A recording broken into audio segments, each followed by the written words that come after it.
The Martinez family Christmas dinner was less a holiday and more an annual evaluation of my life choices. My relatives gathered around the table to exchange presents, and reminders that I'd apparently failed adulthood. At 32, I was the lone single woman present. My mother treated that fact like a tragic headline. "Look at our beautiful family," she beamed, nodding toward my cousins, Sophia with her loving husband and 3 children, Maria, engaged to a wonderful man, and Isabella, 32, all alone. She sighed dramatically. Poor thing.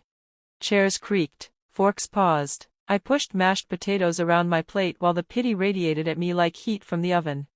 "Isabella spends too much time on that online thing," Sophia said. "If she'd look up from her computer once in a while, maybe she could find a husband."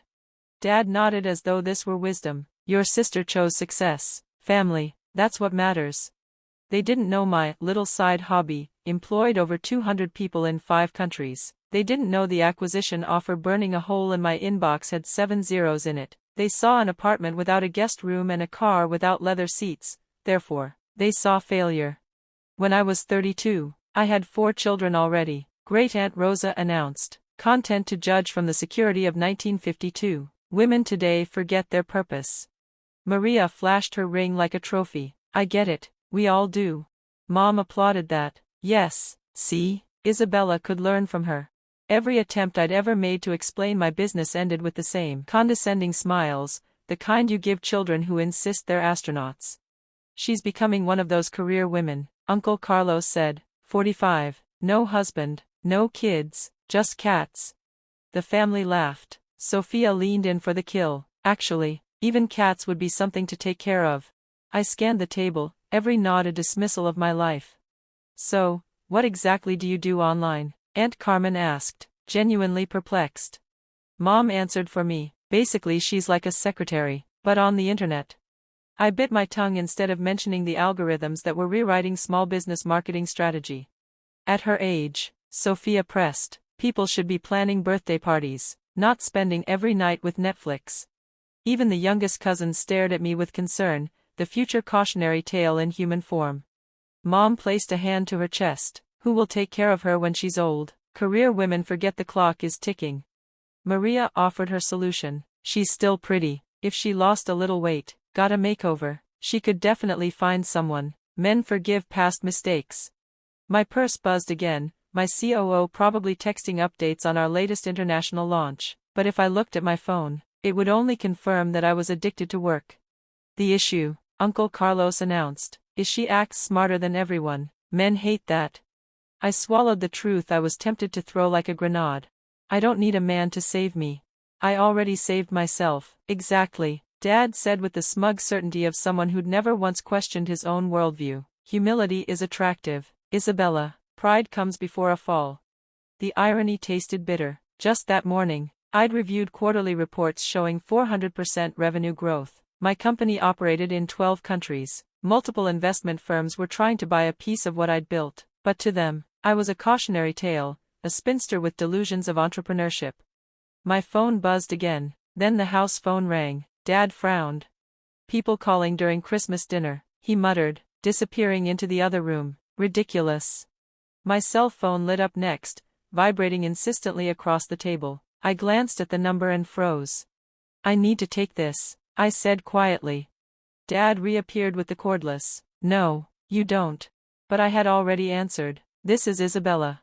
A bright, energized voice burst through the speaker. "Hello, Jennifer Walsh from Forbes. Sorry for the timing, we have a few last-minute details to confirm for tomorrow's publication." The room fell so silent, I could hear lights humming in the ceiling. "Forbes," I repeated, loudly enough for everyone to hear. "What publication?" "The cover story," Jennifer said, almost bouncing through the phone. "America's youngest self-made female billionaires." Sophia's spoon slipped from her hand, landing in her soup with a messy splash.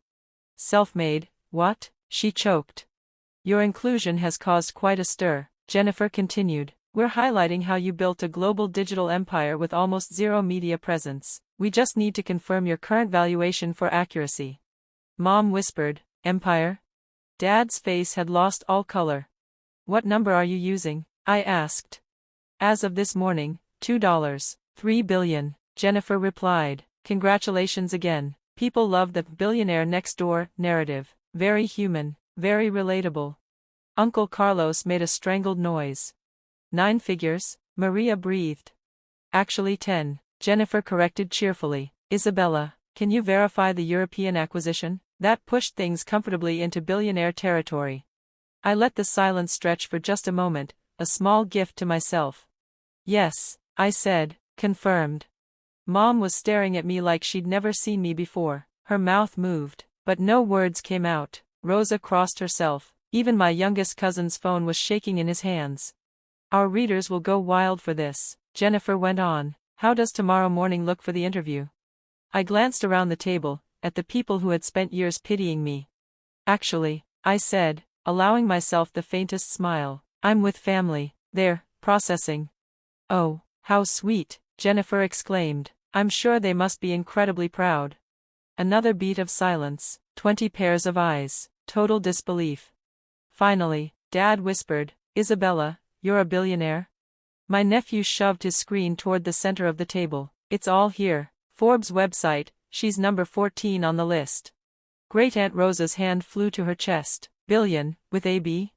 He read aloud, voice shaking. Isabella Martinez, 32, founder and CEO of Global Digital Solutions, quietly built a marketing technology empire serving Fortune 500 companies across 3 continents, revolutionizing digital strategy for small business growth worldwide. The table that had once judged me so easily now sat paralyzed by the weight of every assumption they'd made. Sophia's fingers flew across her phone screen. There are articles everywhere. Forbes, Bloomberg, The Wall Street Journal. They're calling you a digital marketing genius, the most successful entrepreneur no one has heard of. Mom finally spoke, voice trembling. Isabella, sweetheart, why didn't you tell us? I let the question hang in the air. When exactly would I have told you? My voice stayed calm, steady, between lectures about how I'm running out of time, when you insisted my work wasn't real, while you called my life sad. Jennifer was still on speaker. Taking notes like this was the story of the year. Isabella, this is incredible. Would your family like to comment? We love a good personal angle. No, I said, eyes on my mother's paling face. They're very private. Uncle Carlos cleared his throat. We just didn't know. You live so modestly. That's the point, I replied. I don't measure self-worth with square footage or car logos. Sophia kept scrolling, eyes widening. It says you employ over 800 people, and you donate millions. The Martinez Foundation? Yes, the charity I started 3 years ago. I lifted an eyebrow. Funny how no one ever asked what I did with my time, or my money. Dad tried to recover his authority. Honey, if we'd known, you'd have treated me differently. I didn't soften the blow, and that's exactly why I didn't tell you. I hung up the call. No one breathed.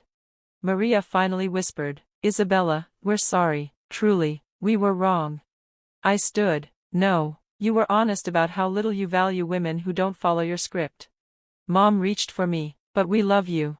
Love celebrates, I said, love doesn't belittle. I grabbed my purse. Where are you going? Sophia asked, voice cracking. To my sad, meaningless life, I said, the one that apparently made me a billionaire. I left to the sound of stunned silence. The next morning, the Forbes headline broke the internet. The billionaire who no one believed. How a woman built her empire while her family dismissed her dreams. Calls flooded my phone. I let everyone go unanswered. 6 months later, at the Martinez Foundation Gala, I stood in a room filled with women whose potential had once been doubted, just like mine. A reporter asked, do you ever regret choosing career over family? I smiled.